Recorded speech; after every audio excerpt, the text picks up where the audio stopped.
Hey, everybody. It is good to see all of you. It's only been a couple months since we last talked, so this is nice. How are you guys doing today? Doing good? Awesome. We are in week 4 of Operation Love Your Neighbor, and many of you have, you guys been involved in the different things that we're doing, and I'm showing appreciation to our community. Operation Love Your Neighbor is a 40-day campaign that we have been doing for the last few years where we just say, you know what, we want to intentionally love the people in our community for no reason at all except that Jesus is in us and they deserve to be loved. And so many of you, how many of you guys have been you've been involved in one of our things that we've been doing, one of the different ways? Awesome. So I hope that you guys will just continue to show the love of God to our community. So our theme this year is I See You. And, we're just kind of unpacking this truth about the power and the importance of seeing people and loving them intentionally.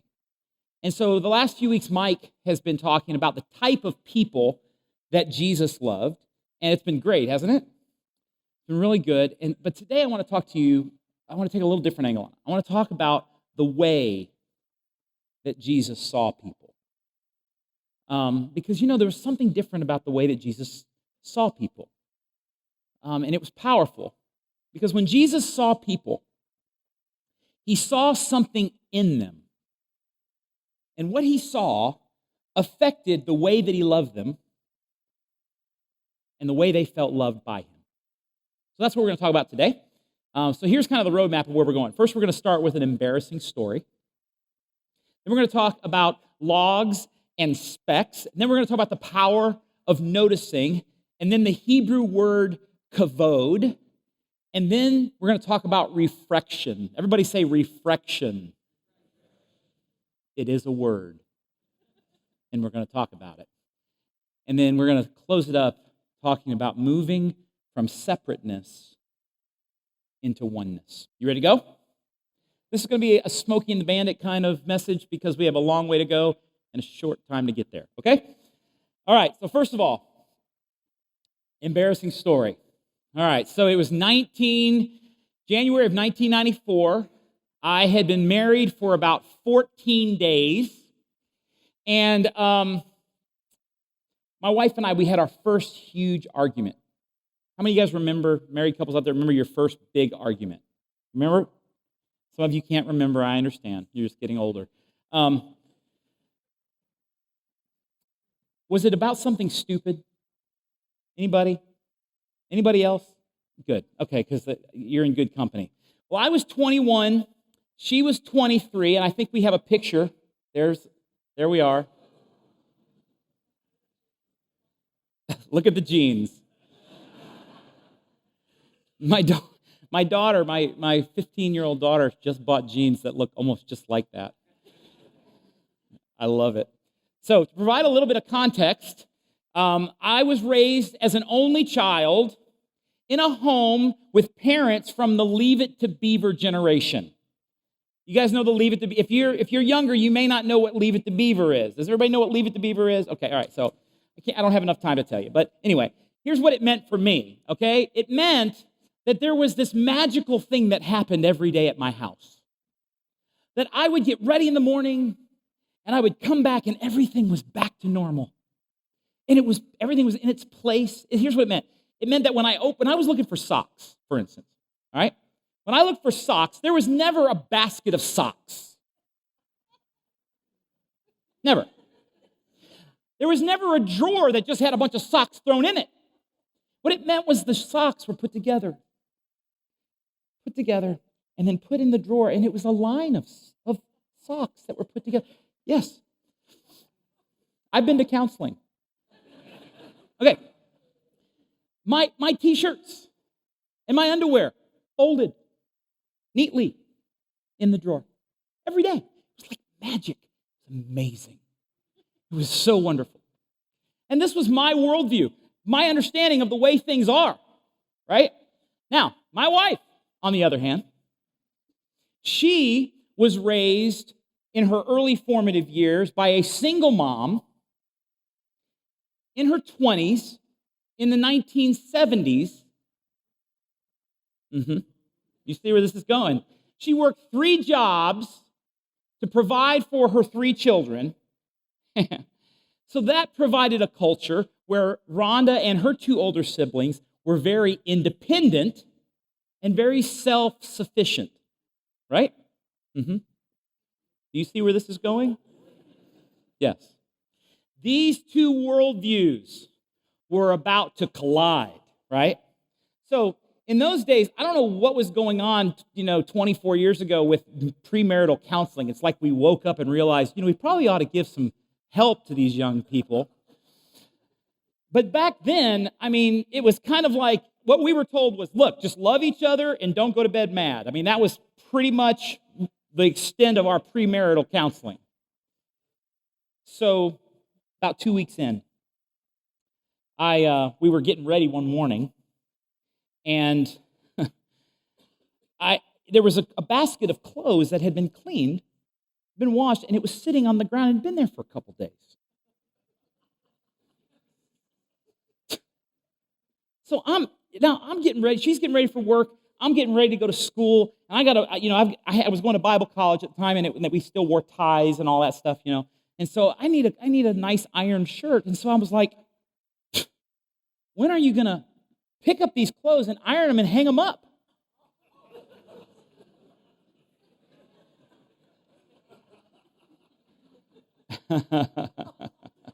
Yes, that's exactly what she said. So the air evacuated my lungs. What? Whoa. How can you talk to me that way? I'm your husband. Now, it's been 24 years since that conversation, and it's still embarrassing for me to tell you what I said next. You ready? All right. Maybe it's not that bad. I don't know. Okay. So I looked at her and I said, don't you love me? Yes. You see, have you ever had a moment where someone's behavior blinded you? You ever had a moment where your opinion of somebody's behavior blinded you in a way that led to judgment? You ever done that? This was obviously one of those moments for me. Now, as ridiculous as it seems now, and as embarrassing as it is to admit, at the time, that judgment that I had, this was a serious argument, okay? Silly, but it was real to me at that moment, right? And here was what I believed. What I believed was, if she really loved me, she would want to do this. That's what I believed, right? And it may have been silly, but it was powerfully effective, because here's what happened. What I believed in that moment obstructed my vision of the full picture. I was hooked to a judgment. My opinion, my assessment of the situation, my expectation, my assigning of motive, and my conclusion about my wife was all that I could see. Now, I tell you this story because it's a silly story and it's fun, and if the rest of the message stinks, at least we had fun at the beginning, right? But I tell you this story because this is very real.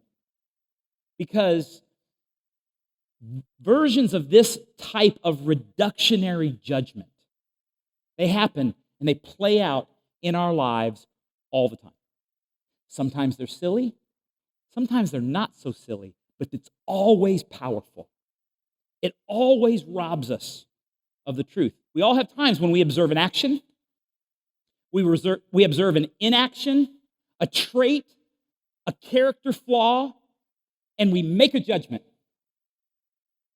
And then we assign a label or a motive or often even a story to that action. And then this is what we do. We reduce that person right down to that label. And that's all that we can see. And this is how it works. It's like this. Well, they acted that way because she does that because well, you know what? He's not doing that because and it's powerful. And when we do this, our ability to actually see things as they are becomes limited. We actually become spiritually blind. So I want to illustrate this to you. Everybody, when you came in today, you received a white card in your worship folder. I would like every single person to get that out right now, please. Get this white card out. If you don't have one, you can raise your hand, and we've got some extras, and we can bring you an extra bulletin. Anybody need a card? Anybody missing? We got one right here, please. We can bring that down. Anybody else? Couple, 1, 2. I see that hand. Yes. Anyone else? Okay. All right, good. Right down here. Another one right down here. All right, now, here's the deal. There's no writing in actual ink. We're going to do a spiritual vision kind of thing, okay? So this is what we're doing. What I want you to do is I want you to take your thumbs and I want you to put them on the corner or the bottom of the card, and I want you to kind of hold it down here in your lap, just like this. Okay? Everybody got it? Very important. You're going to miss this if you don't do this. Okay. So, a minute ago I told you, this is going to be fun for you, I promise. A minute ago I told you about my 21-year-old self. I'm going to let you judge me in church. Okay? So here's what I want you to do. I want you to assign a judgment to my 21-year-old self. I don't care what you say. You're just not allowed to write it in real ink because I don't want to find it later and get my feelings hurt. All right. Look at the card. Think about that label. Can you see it? All right, now, this is what I want you to do. I want you to bring the card up to the center of your nose, where the bottom of the card is touching your nose, to where you can no longer see me and you can no longer see the screens. Okay? Now hold it there for a moment. This is what happens when we reduce each other to a label, to a judgment, to an action. All right, bring the cards back down to your lap. Now, I want you to look down at the card for a minute. I want you to see that label that you put on there. Now, I don't know what you wrote. You can look up here for a minute. I'm not sure what you wrote in your mind's eye. It may have been absolutely true. It may have been accurate, what you wrote. I may have said the same exact thing about my 21-year-old self, or it may have been inaccurate. What you wrote on that card in your mind's eye may have been kind. You might have said, oh, he was just ignorant. Or you might have said, wow, what a jerk. I don't know what you wrote. It may have been kind. It may have been unkind. Okay? It may have been wholesome, or you might have used swear words, and which is why we didn't use real ink, because I didn't want you to get in trouble. I don't know what you wrote about me, but look up here. I want to tell you something that I know is true. I am more than that label. I'm more than whatever that label was. Actually, my 21-year-old self was more than that label. Have you ever been reduced? You ever felt this? Like, this is real. I tell you this silly story, but it's not a silly, lighthearted issue.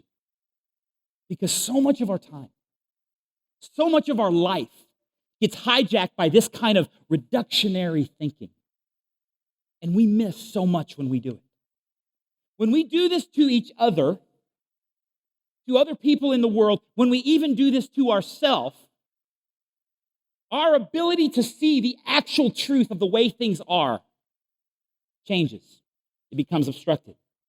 When we get too attached to our opinions, too attached to our judgments, we actually lose sight of something that I would argue is very sacred and valuable. And here's what happens when we do this. The result is that we push away from one another. We push away, and it pushes us, and it creates a type of separateness, a type of isolation. And you know, it's amazing in our world right now. People are seen more than they've ever been seen in the history of the world. Think about how many photos are posted every day, right? Think about people's opinions are seen like crazy. But it's interesting to me that when you read the studies, do you know that loneliness is on the rise? That people are feeling more separated, more isolated than ever before in the history of the known world. And I believe it has something to do with this principle, which leads us to a teaching on logs and specks. So, in Matthew chapter 7, during his famous Sermon on the Mount, Jesus warns us against this type of reductionary judgment. Okay? In verse 3, he says, "Why worry about the speck in your friend's eye when you have a log in your own?" Verse 5.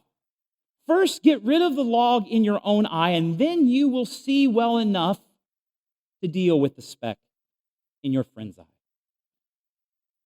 In all of Jesus' teachings, this is one of the most poignant metaphors that he used. He's kind of calling us out. I mean, it's kind of hard to miss what he's saying, right?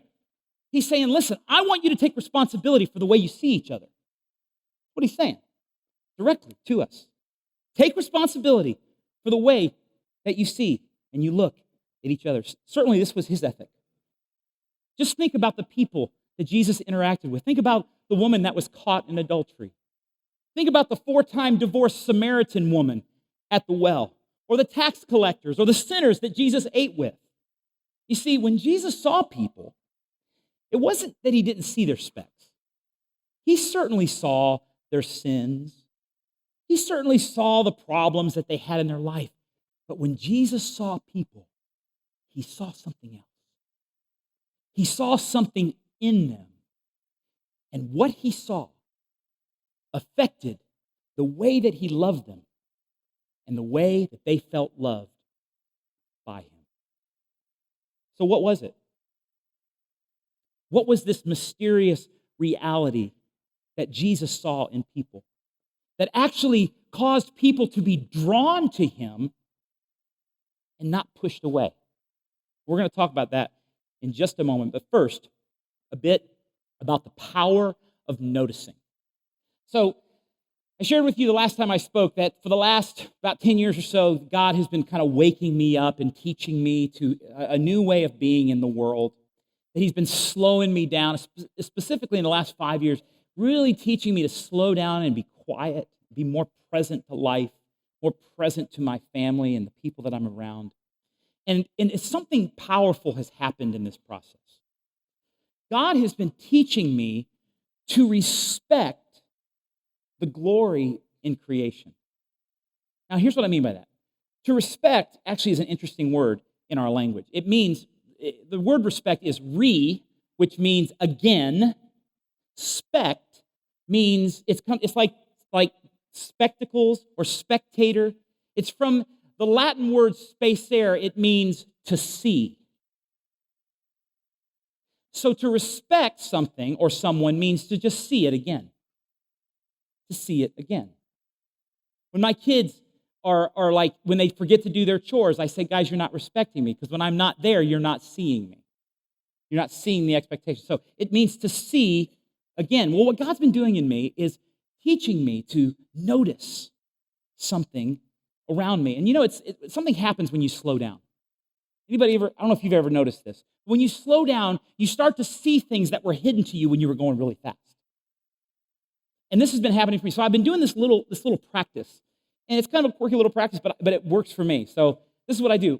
When I notice something that is beautiful in creation, I will just I'll stop and look a little closer, and I'll snap a picture of it, right? Because we all have cameras in our pockets all the time. We take pictures of everything. But I thought, I'm going to use this for something good. So here's what I do. So I've got a couple examples of this. So this past summer, I was in the UK, and we were walking down these stone steps. And we're just walking down these stone steps down to this lake, and it was beautiful. But as I looked down, I noticed, there's something growing down there. And so then I got a little closer, and I noticed, look at these little tiny purple flowers. I said, wow, look at that. I would have missed that had I not just taken the time to notice. Last year, I was in North Carolina, and I was out on a deck, and as I was walking along, you see the deck behind it there. As I was walking, I saw some fungus growing on the railing. And so I got in a little closer and I was like, wow, look at this. Now, maybe I'm weird because I take pictures of fungus. But when I do this, when I think about the fact that the divine, all-powerful creator of the universe at some point in eternity was designing fungus, when I think that in that process, that he thought it was important enough to think about the shapes, the colors. No, don't just make it green. Give him some shades of green, and oh yeah, that's good. Yeah, how about at this stage it takes this shape? Oh, I love that. That's really cool. You know what? No, don't leave it. Put some red right on the top. Oh yeah, I just think about the fact that he cared that much about fungus that he said, let's take the time to make it beautiful.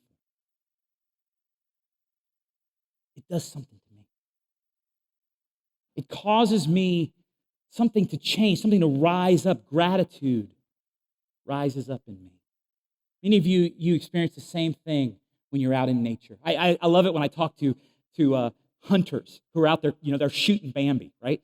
And they're out there, and you get them talking about those moments when it's quiet early in the morning, and these burly rednecks get a tear in their eye. And I'm like, it's just amazing.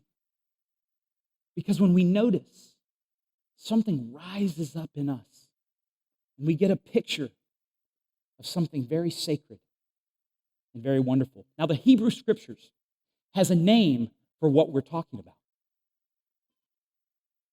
which leads us to the Hebrew word kavod. Everyone say kavod.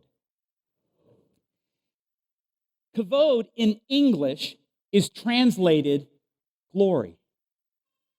What it means when we talk about the word glory, it means heavy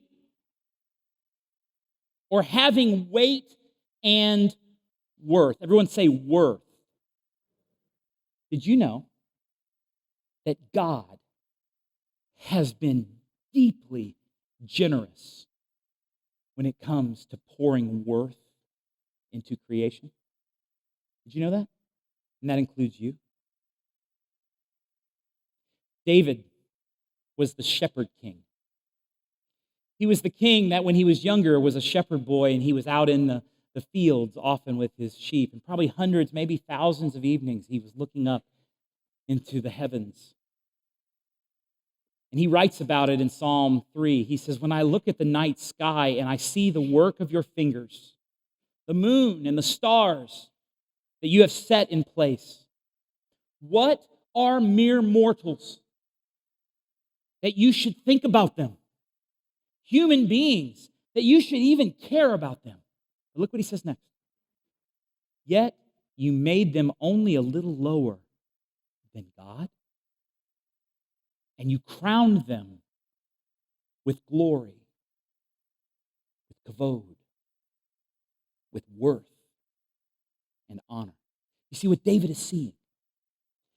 David, as he is waking up to this moment, he is seeing how extravagant that God has been with his glory, with his kavod, with his worth upon us. C.S. Lewis describes this in his 1949 sermon, The Weight of Glory. Listen to what he says. To please God, to be a real ingredient in the divine happiness, to be loved by God, not merely pitied, but delighted in as an artist delights in his work or a father in a son, it seems impossible. A weight or a burden of glory which our thoughts can hardly sustain, but so it is. We live in a world right now where there is a deficit when it comes to people's self-worth. They're desperate to find their own worth. They're desperate to find their identity. And I believe the reason is is because they don't realize the kavod of God that is within them. I believe this. I believe that every human question of self-worth, every human question of identity is answered when we see the kavod that God has shared with us.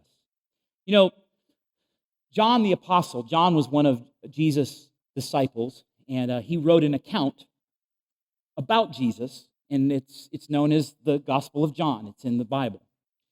And in that gospel, in that account, John's testimony, he starts it out, and basically this is what he says. He says that Jesus was the creator. He said, in the beginning was the Word, and the Word was with God, and the Word was God, and the same was in the beginning with God, and all things were made by Him. That's what he said. So that means this, that Jesus, the Word, the Logos that spoke everything into existence, he was the one that placed the divine kavod. He was the one that placed the worth. He was the one that placed the glory in everything. It was he who designed every sparrow, every lily of the field, every little growth of fungus, every human being that ever walked and ever will walk on the earth, and that means you. Look at your neighbor and say, you're glorious.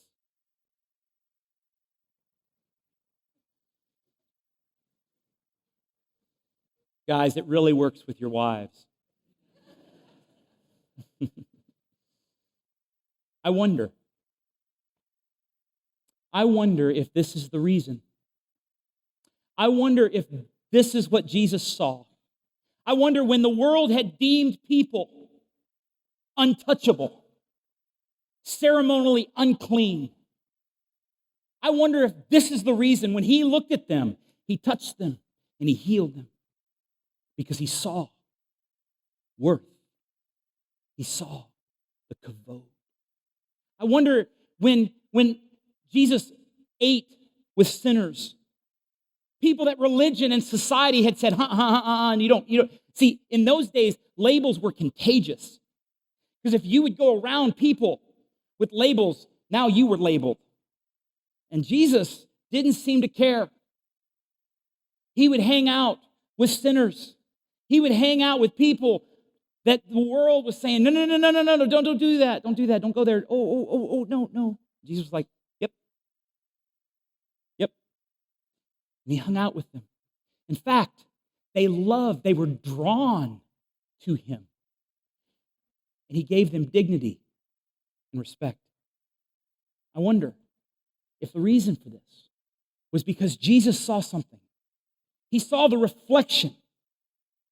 He saw the worth, the kavod. And when he saw it in them, it seemed to call out of them something. They seemed to be drawn to it. You see, when Jesus looked at people, it wasn't that he just kind of had this, like he did, everybody just love everybody and don't care about what they do. It wasn't that Jesus didn't see people sin. And see, when we start talking about this with Christians, for some reason, us Christians, we've got this little thing. You're like, well, but he did call out their sin. Yes, he did. He called out people's sin. Let's just establish that Jesus could see people's sin. But he saw something else. You see, this is what we do.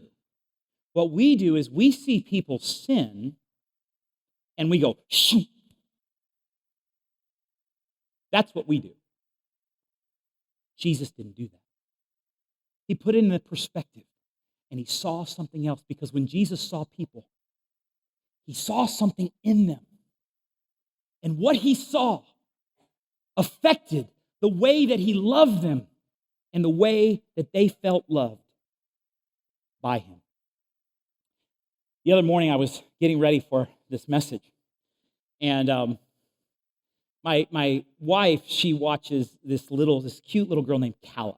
Now, Calla's 3 years old, and she has beautiful blonde hair with little curls in it, and she's a hoot. She just jumps around, and she has got so much energy, it just makes me tired being around her, right?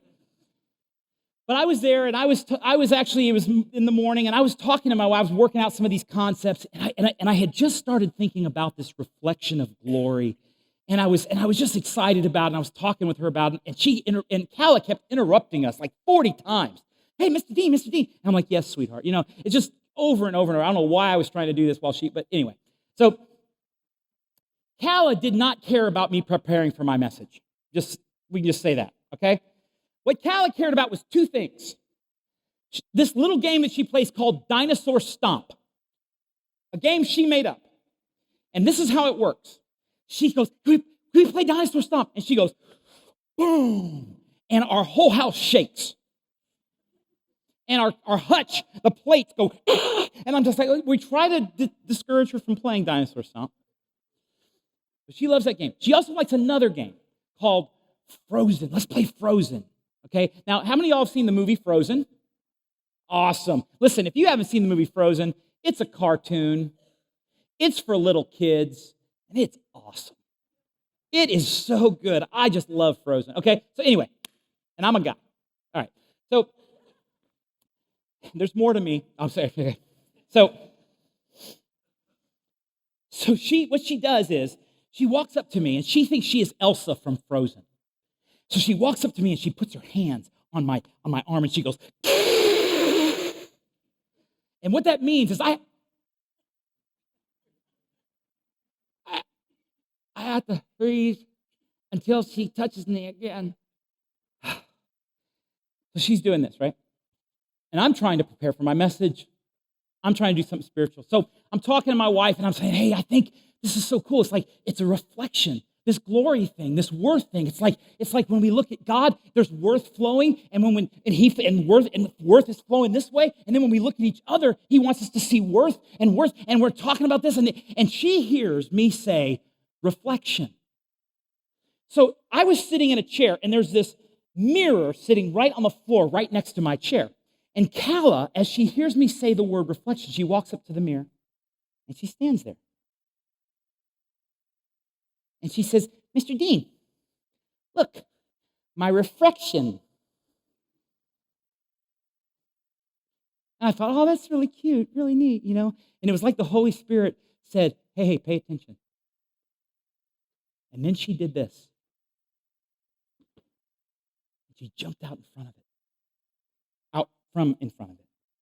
And then she said something. She said, now I can't see it.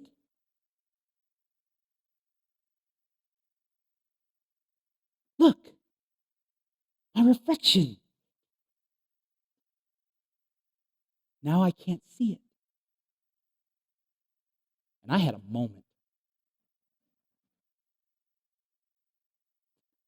At that moment, tears filled my eyes as this child just showed me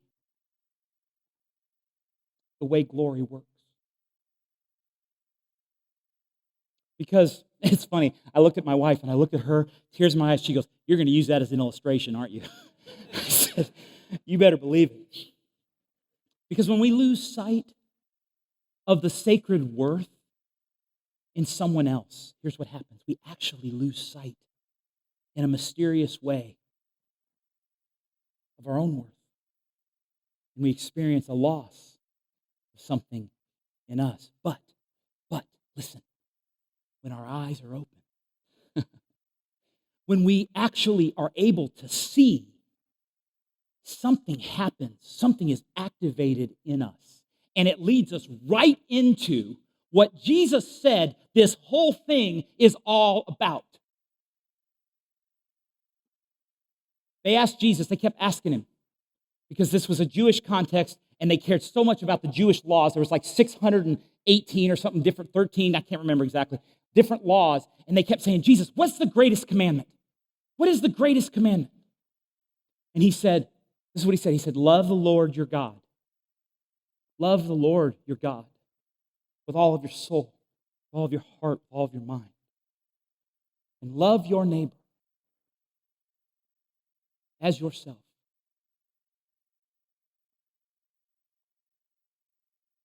You see, Love, listen, listen. Love is the transfer of worth.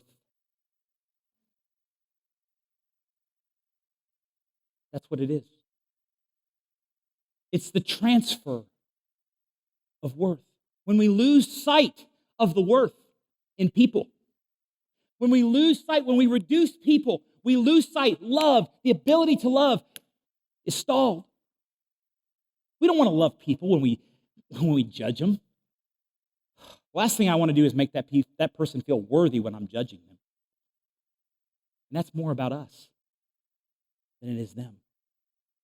Because love is the pipeline through which worth, and glory, and the sacred kavod flows. You see, this is how it works. It's really this simple. Our worth comes from our Creator. And our purpose is the transfer of that worth. That's it. It's simple, and it's profound, and it is beautiful. But he doesn't stop there. This is what Jesus said. In John 13, verse 34, he says, I'm giving you a new commandment. Now, by the way, rabbis were not allowed to give new commandments. They weren't allowed to do that. You can get in trouble. You might even get crucified. You give new commandments. Because only God can do that. Jesus says, a new commandment I give you. Love each other. Now, if you stop right there, that wasn't a new commandment because you can find that back in Leviticus. But it's what he said next. He said, just as I have loved you, so you should love each other. Now, here's where we step into something. This is where we step into our true calling as followers of Jesus, okay? And I'm going to tell you, I've been a pastor a long time, and this is where a lot of us numb out. We take the message of Jesus, and we go, oh, I'm so glad Jesus loves me, and yeah, we're supposed to be kind and good to people, but at this point, this is where a lot of us numb out. Because to love people the way Jesus loved people, to see people the way Jesus saw people, gets into our comfort zone, if you know what I'm talking about. It messes with what we think about things, and it causes us to rise above. So if we're going to love people like Jesus, it means that we're going to love people. Think about the people that Jesus loved. We're going to love people who have very different ideas than us. Now, what does it mean to love? It means to transfer worth. It means that when you look at that person who has a different idea, they sense something of worth coming into them, and they're drawn to it. Different values, people with different values. Just think about who Jesus loved. I mean, Jesus loved people with different religious views. Just loved them. People with different political views. He loved them. This means that if we're going to see like Jesus, that if we're going to love people the way Jesus loved, that we may need to love someone that actually hates us and wants to crucify us. Matthew 4:43, he said this, you've heard people say, love your neighbor and hate your enemies, but I tell you to love your enemies, to transfer worth to your enemies. Pray for them. Pray for anyone who mistreats you. What's he doing? Really, Jesus? Yes. You see, he's waking us up to our true purpose. He's waking us up to the way this fullness of life that we are all wanting. You say, to love my enemies? Yes. Yes. This is what our world needs. This kind of radical, culture-changing, transcending love. Anybody that says that if you just talk about love, anybody that says, well, if you just talk about love, that's just wimpy, hippie love. Listen, they've never loved somebody that doesn't look like them. Because when you step into this kind of love, it is radical, it is messy, it is difficult, and it is Jesus. I recently saw a video that just shows this so much, and it just moved me so much, I want to share it with you. Take a look at the screen. Mercy. A few years ago, Mary asked if she could meet O'Shea here at Minnesota's Stillwater State Prison. As a devout Christian, she felt compelled to see if there was some way, if somehow she could forgive her son's killer. What'd she say to you? I believe the first, For O'Shea, it hasn't been that easy. I haven't totally forgiven myself yet. I'm learning how to forgive myself. And I'm still growing towards, trying to forgive myself and what it is I've done. To that end, O'Shea is now busy proving himself to himself. He works at a recycling plant by day and goes to college by night. He says he's determined to pay back Mary's clemency by contributing to society. In fact, he's already working on it, singing the praises of God and forgiveness at prisons, churches, to large audiences everywhere. Forgiveness is a powerful thing. Yes, I'm grateful. Which explains why Mary can sing her praise of thanks to her audience of one. Steve Hartman, CBS News, Minneapolis. For all you've done for me.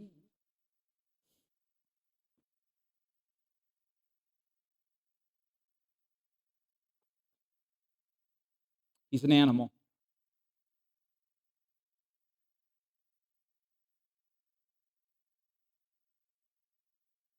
To that. That's how powerful this is. See, when Jesus saw people, he didn't reduce them down to their sin. When Jesus saw people, he saw something else in them. And what he saw in them affected the way that he loved them and the way that they felt loved by him. In some of Jesus' final words before he left this earth, he was praying a prayer. And in this prayer, he gives us a vision of moving from separateness to oneness. Here's what he says in John 17. He says, I'm praying not only for these disciples, but also for all who will ever believe in me through their message. That means he was praying for us in this room. If you are a believer in Jesus, he was praying for you in that moment. I pray that they will be what? One. How? Just as you and I are one, Father. Now, think about the way he talks about in and how he is seeing in spiritual sight, how he is seeing this relationship with God. Look what he says. Just as you and I are one, as you are in me, Father, and I am in you, may they be in us, so that the world will believe that you sent me. Now listen to this next verse, I love it. I have given them the what? The kavod. I have given them the worth that you have given me. Why? So they may be one, as you and I are one. I am in them, and you are in me. And may they experience such perfect unity that the world will know that you sent me and that you love them as much as you love me. This is the vision that Jesus called us to. And what this looks like sometimes is as hard as Mary Johnson's story. But this is our calling. This is what it means to be human beings created in the glorious image of our God, loving our world as Jesus loved the world. Would you take out your connection card?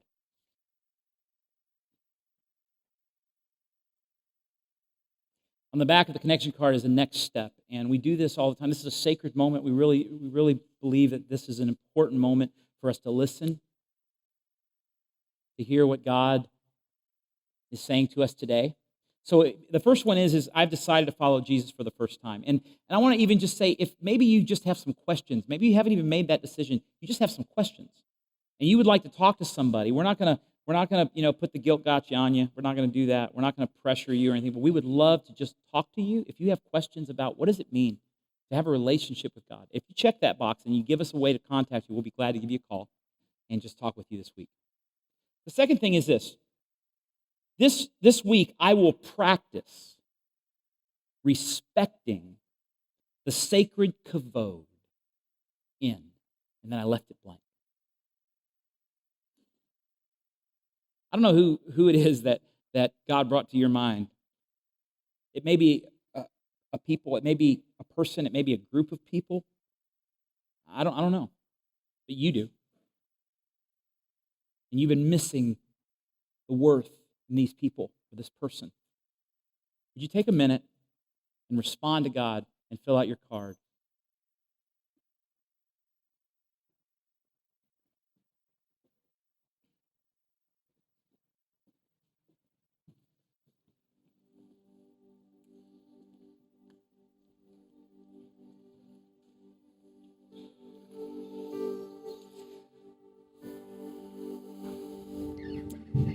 So at this time, our ushers are going to come forward, and they're going to receive our weekly offering, and you can feel free to drop the connection card into the offering the offering basket as it goes by. Lord, we thank you for this day. We thank you for the glory you have given us, the love that you have transferred into our soul. We thank you for all of the gifts that you've given us. And Lord, we just take a moment and we give those gifts back to you. We pray that you'll use them for your glory. In Jesus' name, amen. Thanks for watching this message. I hope you found it inspiring, uplifting, but also challenging. At Northbrook, we are so humbled at the many ways in which God allows us to impact our world. We count on the financial generosity of so many people to keep doing what we do. If you'd like to make a contribution to Northbrook, you can go to the menu located in the upper right-hand corner of this website, click on the Giving tab, and follow the prompts. Thanks again in advance for your generosity.